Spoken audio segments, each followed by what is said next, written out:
Shalom saudaraku, kita bertemu kembali pada kesempatan ini dan saya selalu berharap Anda semua tetap sehat dan tetap semangat. Hari ini saya Cornelius Nugroho dari channel Berkat Baru akan menyampaikan renungan dengan judul Bagaimana Allah memurnikan umatnya. Tetapi sebelum kita mendengarkan renungan ini, mari kita berdoa terlebih dahulu. Bapa Surgawi yang Maha Kasih, kami menghampiri hadirat-Mu pada saat ini dengan hati penuh ucapan syukur. Kami bersyukur ya Bapa karena Engkau adalah Allah yang kudus dan Allah yang mengasihi kekudusan. Engkau tidak pernah berhenti berkarya dalam hidup setiap anak-Mu untuk membentuk kami semakin serupa dengan Kristus. Kami menyadari bahwa dalam perjalanan iman kami, seringkali ada hal-hal yang masih mencemari hati dan pikiran kami yang perlu dibersihkan dan dimurnikan oleh kuasa Roh Kudus-Mu. Biarlah melalui perenungan firman-Mu saat ini, kami semakin mengerti indahnya kekudusan dan semakin rindu untuk hidup seturut dengan kehendak-Mu. Siapkan hati kami untuk menerima kebenaran yang akan kami terima ya Bapa, agar firman itu dapat berakar tumbuh dalam hati kami dan menghasilkan buah dalam hidup kami, yaitu buah kebenaran dan buah kekudusan. Terima kasih Tuhan. Dalam nama Tuhan Yesus Kristus kami naikkan doa ini ke hadirat Engkau. Haleluya. Amin. Saudaraku yang terkasih, hidup beriman ditentukan oleh keputusan-keputusan yang baik yang harus diambil setiap saat. Konsistensi menentukan hasil keputusan yang terbaik yang diambil. Jika kita tidak konsisten, maka kita akan sering jatuh ke dalam keinginan dunia. Kita bisa saja menolak Kristus walaupun berstatus sebagai orang percaya. Ketika kita dengan sengaja melanggar firman Tuhan, maka saat itu kita sedang menolak Kristus. Status kita sebagai orang percaya harus dibuktikan dalam peran dan karya yang membawa suatu pembaruan, suatu tindakan, dan suatu keputusan yang senantiasa seturut dengan kehendak Tuhan. Mari kita baca Matius pasal 3 ayat 12. Alat penampi sudah di tangannya, ia akan membersihkan tempat pengirikannya dan mengumpulkan gandumnya ke dalam lumbung. Tetapi debu jerami itu akan dibakarnya dalam api yang tidak terpadamkan. Saudaraku, alat penampi dalam perumpamaan Yohanes Pembaptis ini berfungsi untuk memisahkan antara gandum dan jerami. Bentuk alat penampi ini menyerupai sekop garpu. Gandum akan dilindasi oleh papan eretan sehingga bulir-bulirnya menjadi lepas. Kemudian alat penampi digunakan untuk menyekop dan melempar gandum itu ke udara berlawanan dengan arah angin. Jerami yang ringan dan bulir gandum yang kosong akan terbawa oleh angin, sedangkan bulir gandum yang berisi penuh akan jatuh ke lantai pengirikan. Saudaraku, Yohanes Pembaptis mengingatkan bahwa Allah akan memisahkan mana orang yang benar dan mana yang menolak untuk percaya, mana yang menyambut keselamatan dari Tuhan dan mana yang merendahkannya. Seruan untuk bertobat menjadi inti khotbah dari Yohanes Pembaptis. Ia mengundang banyak orang agar memberi diri untuk diselamatkan. Mereka yang mendengarkan firman Allah dan mempercayainya, sehingga hati mereka tergerak untuk mengakui dosa dosanya, kemudian mereka berbalik kepada Allah. Mereka seperti gandum yang bernas. Mereka menjadi anak Allah. Sebaliknya, mereka yang mendengarkan firman itu namun menolaknya dan menutupi dosa mereka. Mereka seperti gandum yang kosong dan kabur terbawa angin. Mereka adalah anak-anak iblis. Mereka laksana sekam yang akan dibuang dan akan dibakar dalam api yang tidak akan pernah padam. Saudaraku, jika kita telah menerima keselamatan itu, marilah kita mengerjakannya dengan mengandalkan pimpinan Roh Kudus yang menyertai kita dalam segala keadaan. Kita juga berdoa bagi mereka yang belum percaya, agar telinga mereka dibukakan untuk menyambut kebenaran yang sejati. Prioritas kita saat ini adalah bagaimana kita menjalani hidup sebagai orang yang berkenan di hadirat Tuhan. Kita ini laksana gandum yang bernas. Saudaraku, Daud dikenal sebagai orang yang berkenan di hati Tuhan. Banyak orang yang dipilih oleh Tuhan, tetapi tidak diragukan lagi bahwa Daud adalah salah satu yang terdekat dengan Tuhan. Hubungan Daud dengan Tuhan adalah hubungan yang selalu bertumbuh dan berjalan dengan dinamis. Hubungan yang tidak dijauhkan oleh kondisi dan keadaan. Jika kita membaca kisah hidup Daud, kita pasti menyadari bahwa hidupnya Daud itu tidak selalu berjalan dengan mulus, tidak selalu terlihat indah, dan seringkali diwarnai oleh gejolak-gejolak atau krisis yang begitu berat buat Daud. Daud itu pernah berada di puncak kejayaannya, punya istana yang besar, memiliki keluarga yang bahagia, kerajaannya damai dan aman sentosa. Tetapi Daud itu pernah berada di titik paling rendah dari yang terendah. Bayangkan, seorang raja yang menyamar menjadi orang gila. Bahkan Daud pernah melakukan dosa yang sangat keji di hadapan Allah. Daud mencuri istri orang dan membunuh suaminya. Roda kehidupan Daud itu terus berputar, sama seperti kita semua yang alami dalam hidup kita di zaman sekarang ini. Meskipun dalam skala yang lebih ekstrim sekalipun. Saudaraku, bagaimana Daud menjaga hubungannya dengan Tuhan melewati pahit manisnya kehidupan? Apa yang istimewa dari gembala muda yang menjadi raja Israel ini sehingga ia dapat memenangkan hati Tuhan? Belajar dari kisah Daud dapat membantu kita mendapatkan kunci menuju hati Tuhan. Mari kita lihat beberapa hal yang membuat Daud memenangkan hatinya Tuhan. Yang pertama, dalam memenangkan hati Tuhan adalah Daud percaya bahwa Tuhan adalah gembala dan dia adalah domba. Tuhan adalah gembala dan penyedia bagi Daud. Daud merasa aman dalam bimbingannya. Suatu gambaran yang begitu indah dalam sebuah hubungan yang harmonis antara pribadi Tuhan dan pribadi umat yang berkenan dalam hadirat Tuhan Allah Bapa kita.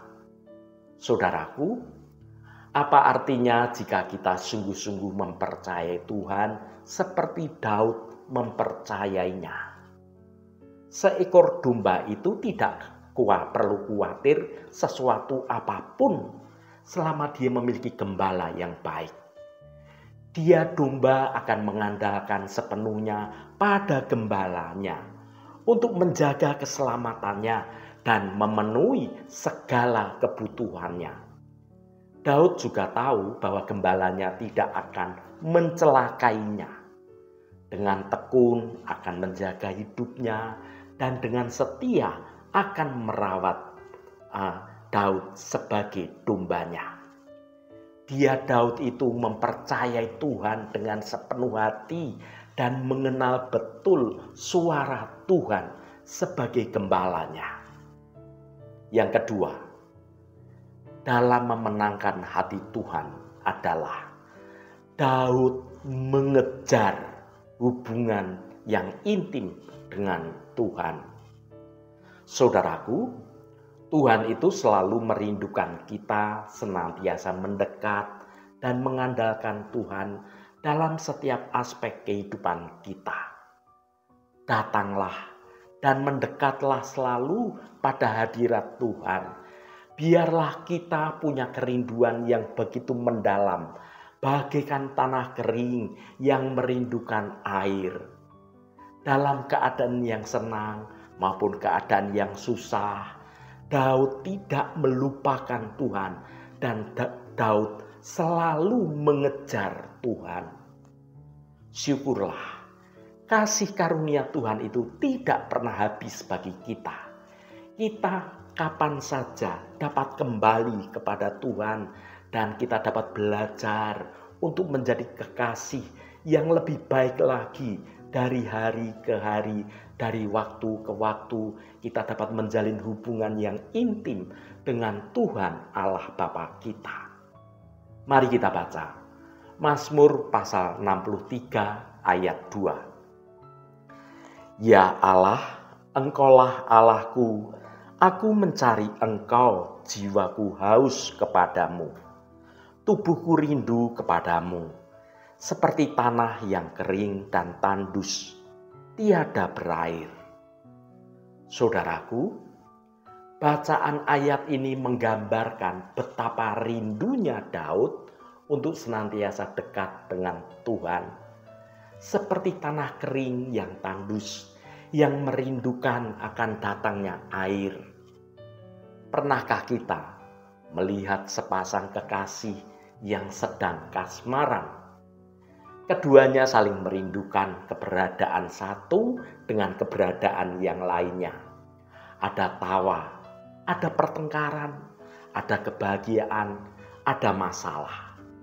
Tetapi rasa cinta membuat mereka tetap ingin bersatu. Sekarang bayangkan jika hanya salah satu kekasih yang mengejar-ngejar, sementara yang satunya menghindar. Hanya satu yang mencintai sepenuh hati dan rela berkorban untuk kekasihnya. Tetapi apakah hubungan itu akan dapat bertahan dan menjadi hubungan yang sehat? Sayangnya, seringkali itulah gambaran hubungan kita dengan Tuhan. Tuhan mengasihi kita dengan sepenuh hati dan Tuhan itu selalu siap untuk menerima kita dalam keadaan apapun. Tetapi tidak jarang kita ini suam-suam kuku dan tidak rela mencurahkan hidup kita dengan segenap diri kita, percaya dan dekat dengan Allah. Mungkin yang menjadikan Daud salah satu kekasih terbaik Allah adalah kerinduan Daud untuk selalu bersama-sama dengan Tuhan Allah Bapa. Yang ketiga, dalam memenangkan hati Tuhan adalah Daud tahu untuk dapat berkenan di hati Tuhan, dia harus rendah hati, harus berserah, dan harus senantiasa taat.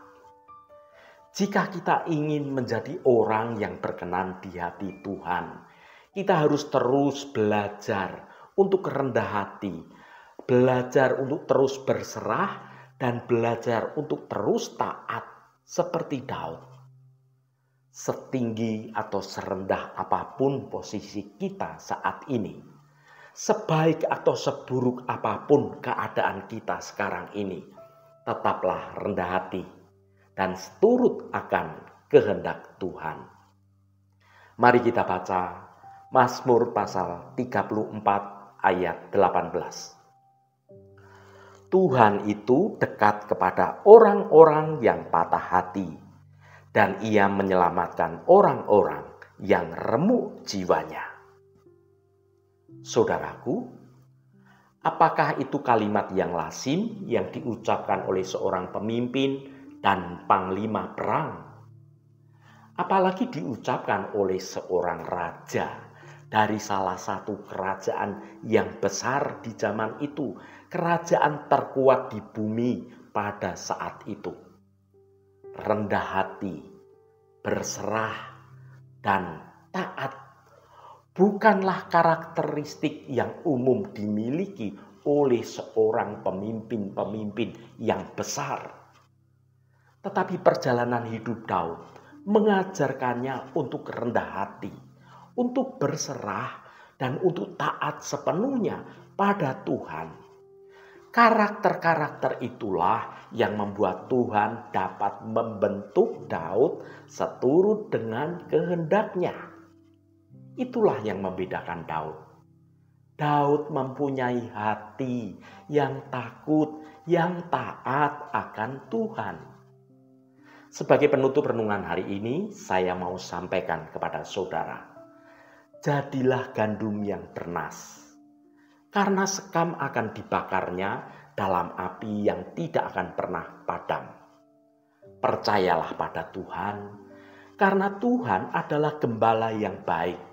Mendekatlah pada Tuhan dan milikilah hubungan yang intim dengan Tuhan. Jalani hidup ini dengan penuh kerendahan hati, seturut dan taat akan firman Tuhan. Katakanlah dengan jujur segala problem dan masalahmu.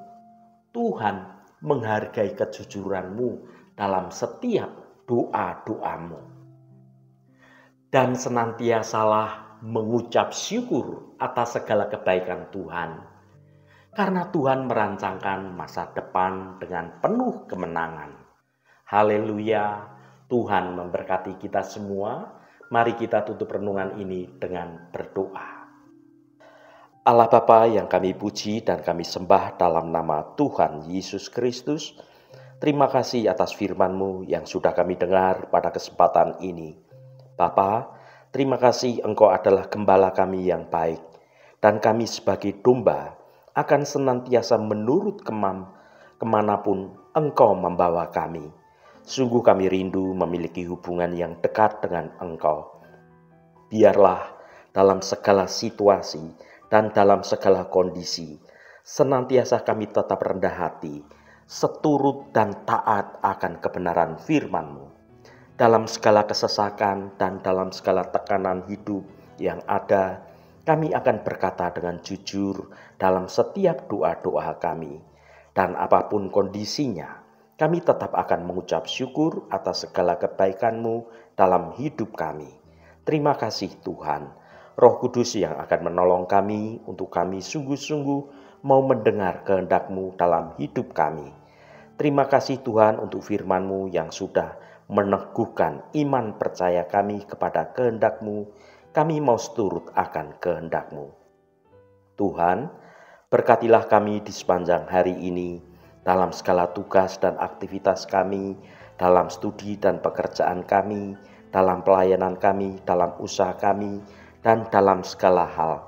Tuhan akan berkati, dan kami memiliki hidup yang menyenangkan hati Tuhan, dan hidup kami dapat menjadi berkat juga bagi sesama kami.